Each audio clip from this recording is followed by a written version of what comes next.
Mathematics वाला BC Jain बोल रहा हूँ बच्चों।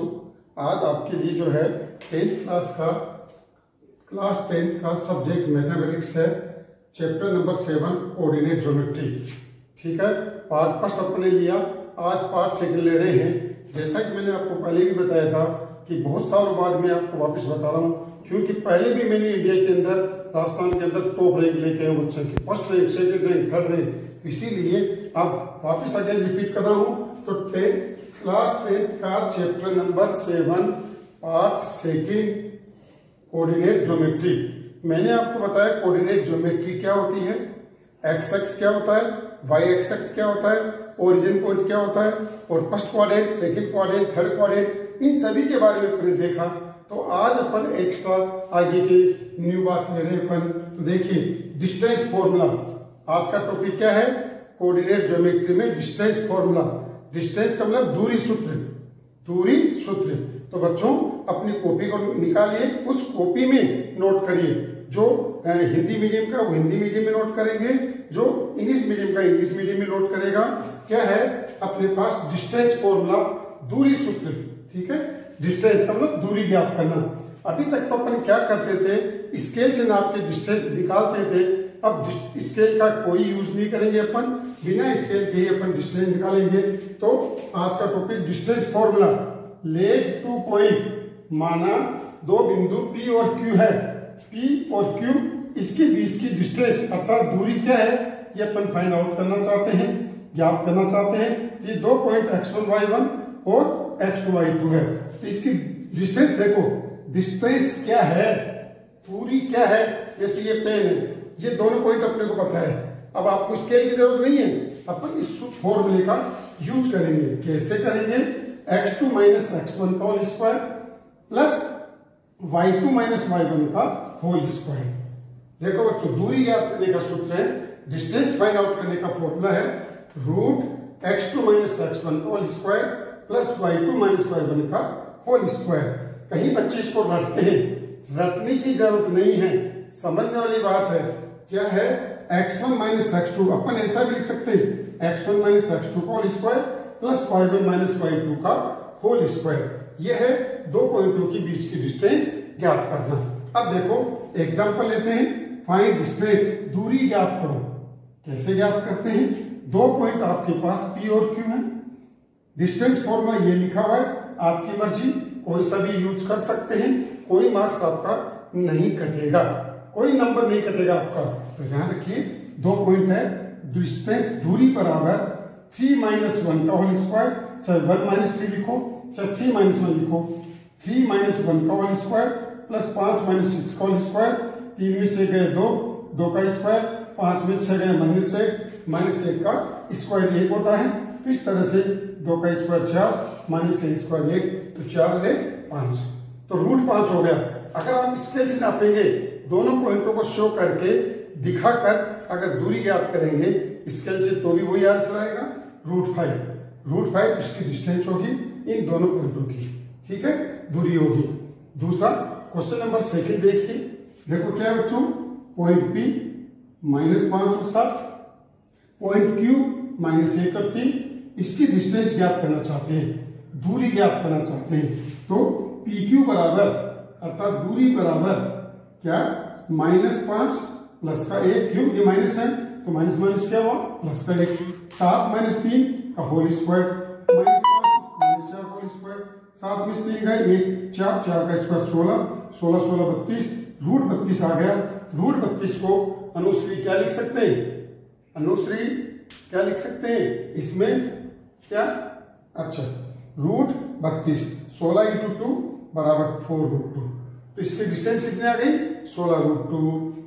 फिर बच्चों अपनी कॉपी में नोट करिए, एग्जाम्पल नंबर 3 है, पॉइंट 2 पॉइंट दे रखे, 2 बिंदु दे रखे हैं AB और माइनस AB, इसके बीच की डिस्टेंस कैसे ज्ञात करेंगे।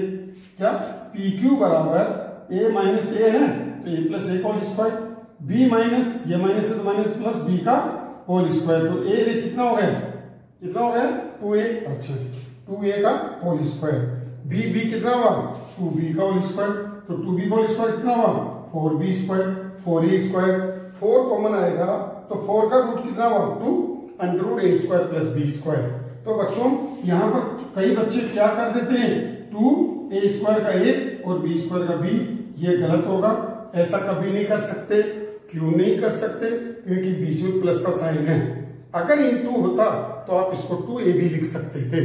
इसीलिए कई बच्चे जल्दीबाजी में यहाँ मिस्टेक कर देते हैं, अपने को इस बात का ध्यान रखना है। तो ये था 2 पॉइंटों के बीच की दूरी ज्ञात करना अर्थात डिस्टेंस ज्ञात करना।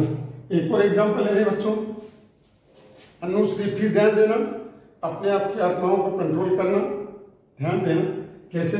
2 पॉइंट दे रखे, इसके बीच की दूरी ज्ञात करनी है। अब ऐसा अगर तो देखो क्या है, मैंने क्या कहा, 0 - 3 भी लिख सकते हैं, 3 - 0 भी लिख सकते हैं। तो 3 - 0 का होल स्क्वायर + 0 + 2 का होल स्क्वायर। कैसे? 3 में से 0 गया, 3 का स्क्वायर, 3 का स्क्वायर कितना हुआ, 9, 0 में प्लस का 2, 2 का स्क्वायर 4, कितनी डिस्टेंस आ गई, √13 आ गया। तो ये बच्चों 7.1 एक्सरसाइज है, 7.1 के क्वेश्चन चल रहे हैं आपके कोऑर्डिनेट ज्योमेट्री, निर्देशांक ज्यामिति के आपके सवाल चल रहे हैं। और दीजिए क्वेश्चन नंबर 5 आपके पास है, इफ पॉइंट क्या 3 और 0 क्यू को आपको दे रखा है -5 और -1, इसके बीच की दूरी ज्ञात करो। करो देखा अनुश्री, क्या आंसर आ रहा है? क्या इन दोनों के बीच की दूरी ज्ञात करनी है, डिस्टेंस ज्ञात करनी है। कैसे करेंगे?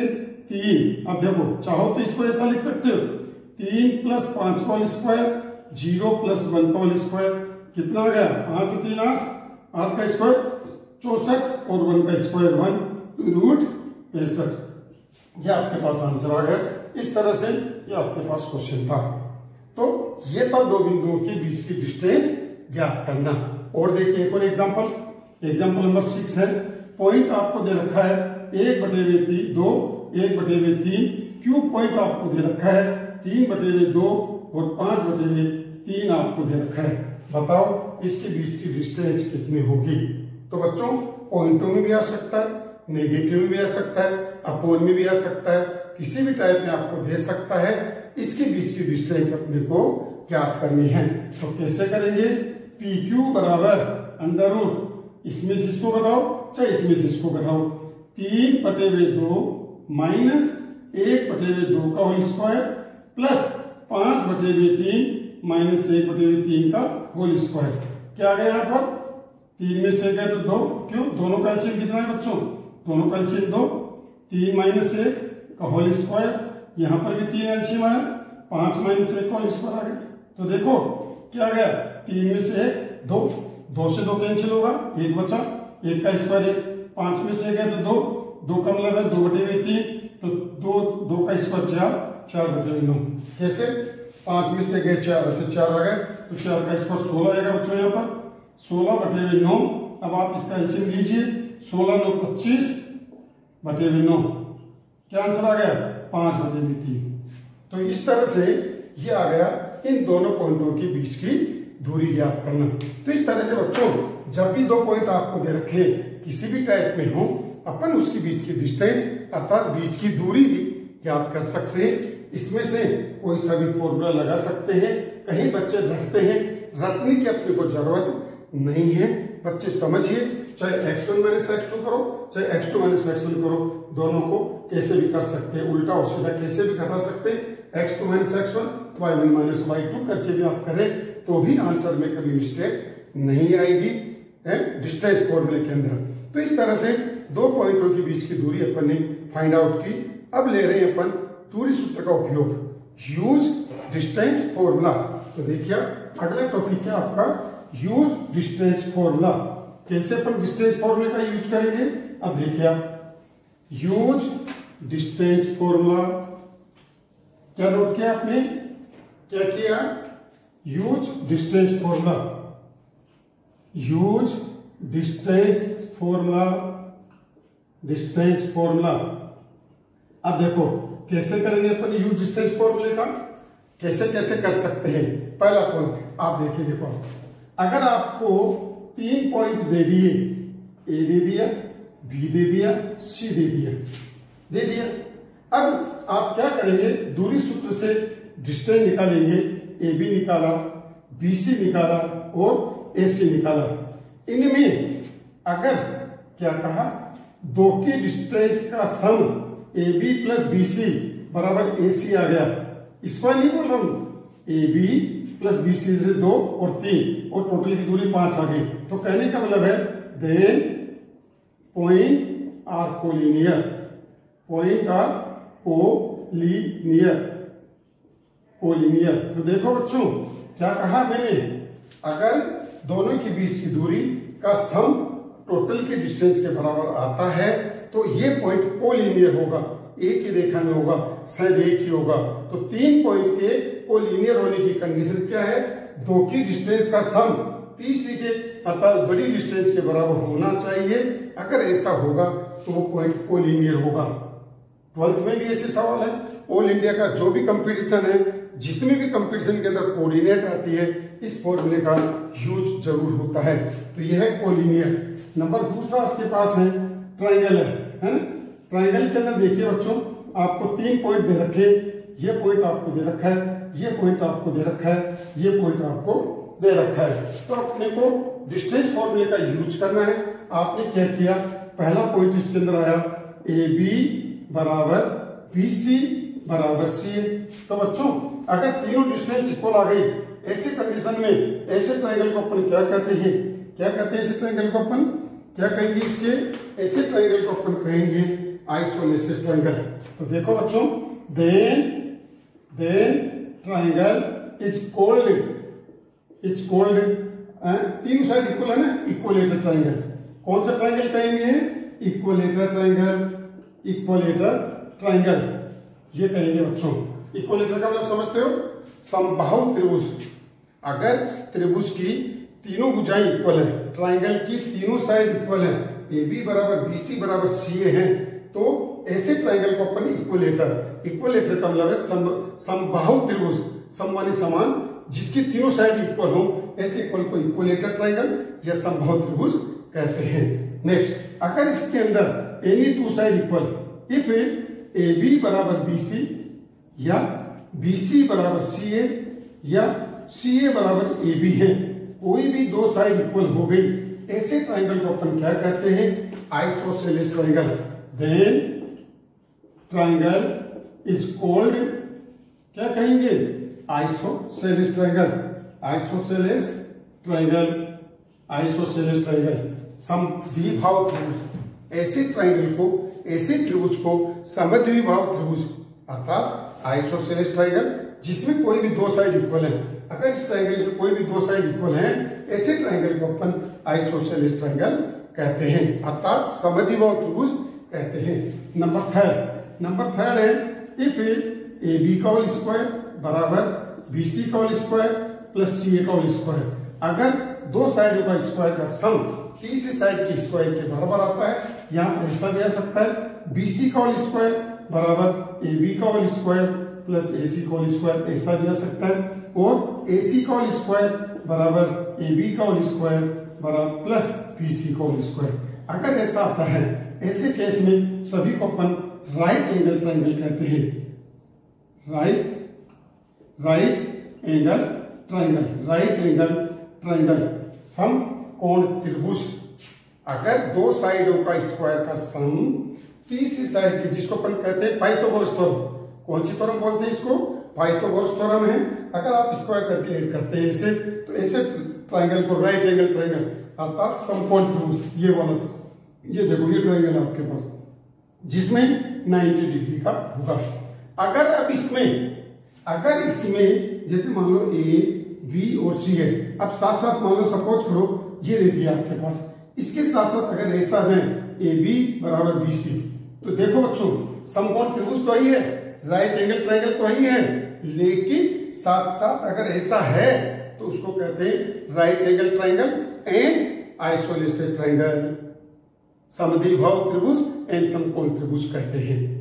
ध्यान रखना, इंपॉर्टेंट बात बताऊं, दो केस एक साथ आ गए तो दोनों ही केस एक साथ लिखेंगे, उसके अंदर हो सकता है ऐसा भी कभी कभी आपके पास ऐसा हो।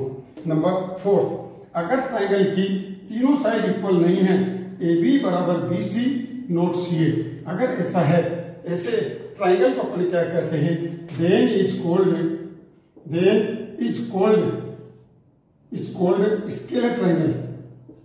स्केलर ट्रायंगल अदिश त्रिभुज कहेंगे अपन। स्केलर ट्रायंगल अदिश त्रिभुज, ऐसे त्रिभुज को अपन अदिश त्रिभुज कहते हैं या विषमबाहु त्रिभुज भी कह देते हैं कभी कभी, है ना। तो स्केलर ट्रायंगल के नाम से तो 4 केस हो गए बच्चों। ट्रायंगल के अंदर 5 हो गए, बल्कि 1 2 3 3 के साथ ये 4 और 1 5 कंडीशन आपके पास। इसके अंदर डिस्टेंस फॉर्मूले का यूज होगा, तो इस तरह से अपन ट्रायंगल को पहचान सकते हैं। ये ऑल इंडिया की जितनी भी कंपटीशन है उसके अंदर सबके अंदर आपके पास आता है। नेक्स्ट अगला है आपको क्या दे रखा है बच्चों, अपनी कॉपी में नोट करना। सेकंड थर्ड टॉपिक आपके पास सर्किल है बच्चों। आपको क्या दे दिया, सेंटर दे दिया, इसके बीच की डिस्टेंस। देखो बच्चों आपके पास ऐसा भी सवाल दे सकता कोई बना के, तो आपको आना चाहिए। इसमें भी डिस्टेंस फॉर्मूला क्या आपको दे दिया, पॉइंट बी ये दे दिया बी, तो अगर ए बी बराबर बी सी, और अगर मान लो डी पॉइंट और दे दिया आपको तो बी डी, तो आपको पता है अगर ऐसा है तो इसको अपन कहते हैं सर्किल। अगर आपको 4-5 पॉइंट दे दिया, एक पॉइंट से सबकी डिस्टेंस इक्वल है, इसका मतलब इससे बनने वाला एक सर्किल होगा, वृत्त होगा, साइकिल का पहिया होगा, मोटरसाइकिल का पहिया होगा, ऐसा आपके पास होगा। तो ए बी बराबर बी सी बराबर सी डी, ठीक है। तो ये हो गई रेडियस, रेडियस का मतलब त्रिज्या, क्या हो गई रेडियस। और एसी को क्या कहेंगे अपन, डायमीटर। एसी को क्या कहते हैं, डायमीटर। डायमीटर का मतलब समझते हो, रेडियस का डबल। तो आपको क्या कहेगा कि एक सर्किल के ये डायमीटर दे रखे हैं, वर्टेक्स दे रखे हैं, बताओ इसका सेंटर क्या होगा। तो सेंटर तो इसका मिड पॉइंट हो गया, बट डिस्टेंस फॉर्मूले का यूज करके अपन इसकी डिस्टेंस निकालो, उसका हाफ कर दो, हाफ करेंगे तो इसकी रेडियस आपके पास आ जाएगी। और अगर ऐसा करके प्रूव करो कि ये सर्किल के वर्टेक्स हैं, सर्किल के शीर्ष हैं, वृत्त के शीर्ष हैं, तो आप इनकी दूरी निकालो, डिस्टेंस निकालो, अगर सब बराबर होगी तो इसका मतलब वो एक आपके पास सर्किल है बच्चों। ये नई चीज आपके लिए, आपको आना चाहिए बच्चों। डिस्टेंस फॉर्मूले का यूज करें अपने यहाँ पर, कैसे इन सबकी डिस्टेंस निकाला, बराबर आ गया, इसका मतलब एक सर्किल है आपके पास। नेक्स्ट नंबर 4 आपके पास है स्क्वायर। देखिए 4th कंडीशन आपके पास क्या है, ये स्क्वायर है। स्क्वायर कैसे पता करेंगे आप, ए बी सी और डी है, आपको पता है ए बी बराबर बी सी बराबर सी डी बराबर डी और ए सी बराबर बी डी। अगर ऐसा है तो आपके पास ये कौन सा ट्रायंगल होगा, ये ट्रायंगल का स्क्वायर होगा। ऐसे केस को अपन कहते हैं स्क्वायर। इट मींस वर्ग, क्या बोलते हैं अपन इसको, वर्ग, जिसकी चारों भुजाएं समान हो, चारों साइड इक्वल है और डायगोनल इक्वल है, डायगोनल इक्वल है, इसीलिए ये स्क्वायर होगा। कई बच्चे कहते हैं साहब मैं ऐसा करूं, नहीं, ये भी आपको करना होगा, ठीक है। नेक्स्ट नंबर 5, 5वां है रोम्बस। क्या है, रोम्बस। रोम्बस कैसे पता करेंगे, डिस्टेंस फॉर्मूले से, ए बी सी और डी। इसका मतलब क्या हुआ, ए बी बराबर बी सी बराबर सी डी बराबर डी ए। वही बात इसके अंदर आ रही है, but A C not equal to be D. अगर ऐसा करेंगे इससे पता चलेगा कि वो स्क्वायर है या रोम्बस है। क्या है, रोम्बस। रोम्बस का मतलब है समचतुर्भुज, जिसके चारों साइड इक्वल है बट डायगोनल अर्थात कर्ण बराबर नहीं है। अगर ऐसा है तो इसको अपन कहेंगे रोम्बस, ठीक है। तो आप क्या करो, अपनी कॉपी में नोट करके फिर एक्सरसाइज के सवाल करने हैं अपने को। नंबर 6 है आपके पास रेक्टेंगल। रेक्टेंगल कैसे पता करेंगे अपन, ए बी सी और डी है। अगर आपने ए बी बराबर सी डी और बी सी बराबर ए डी, बी सी बराबर ए डी, ये तो आपके पास इक्वल हो गया। एंड ए सी बराबर बी डी है, ए सी बराबर बी डी, ये सभी चीजें आपको ज्ञात करनी पड़ेगी। इसको कहते हैं अपन क्या, रेक्टेंगल। क्या बोलेंगे इसको अपन, then is called rectangle. Rectangle है ना, क्या कहेंगे, आयत। क्या बोलेंगे इसको अपन, आयत। आयत किसे कहते हैं, रेक्टेंगल किसे कहते हैं, आमने सामने की साइड इक्वल हो और डायगोनल इक्वल हो। अगर ऐसा है तो अपन उसको कहते हैं रेक्टेंगल, ठीक है। नंबर 7, तो देखो सर्किल, ट्रायंगल, कोलिनियर और आपके पास क्या नाम, स्क्वायर, रोम्बस, रेक्टेंगल, है ना। अब है नंबर 7। नंबर 7 आपके पास है पैरेललोग्राम। क्या, पैरेललोग्राम। पैरेललोग्राम में क्या होता है, ए बी सी और डी, ठीक है, ए बी सी डी है, ये क्या आपके पास पैरेललोग्राम। इसमें भी क्या है, ए बी बराबर सी डी, ए बी बराबर सी डी, बी सी बराबर ए डी, बी सी बराबर ए डी, और ए सी और बी डी ये बराबर नहीं होगी, इसीलिए अपन इसको कहते हैं क्या, इसको कहते हैं अपन पैरेललोग्राम। क्या बोलते हैं अपन इसको, देन इज कॉल्ड पैरेललोग्राम। क्या बोलते हैं अपन इसको, पैरेललोग्राम, समांतर चतुर्भुज, parallelogram, then is called parallelogram, समांतर चतुर्भुज कहते हैं। तो बच्चों आप जितने भी सवाल इस टाइप के आते हैं, इसमें दूरी सूत्र का उपयोग करके, डिस्टेंस फॉर्मूले का यूज करके आप इसको वेरीफाई करें। अगर ऐसा होगा पैरेललोग्राम होगा, ऐसा होगा रेक्टेंगल होगा, अगर इनमें से कुछ भी नहीं होगा तो उसको क्वाड्रिलेटरल कहेंगे, अर्थात उसको चतुर्भुज कहेंगे अपन। अगर ये भी नहीं है, ये भी नहीं है, ये भी नहीं है और स्क्वायर भी नहीं है, तो अपन उसको कहते थे क्वाड्रिलेटरल। क्वाड्रिलेटरल का मतलब है चतुर्भुज, है ना। अगर ऐसी कंडीशन आती है तो अपन इसको क्वाड्रिलेटरल कहेंगे। तो बच्चों अपने देखा डिस्टेंस फॉर्मूले का यूज करके कैसे कैसे अपन क्वेश्चंस को सोल्व करते हैं, ये बात अपने देखी। अब आप 7.1 के सभी क्वेश्चन करेंगे। कल आपको एक्स्ट्रा इसके 7.1 के क्वेश्चन जो पार्ट 3 में आएगा, 7.1 के सवाल होंगे जिसके अंदर डिस्टेंस फॉर्मूले का यूज होगा।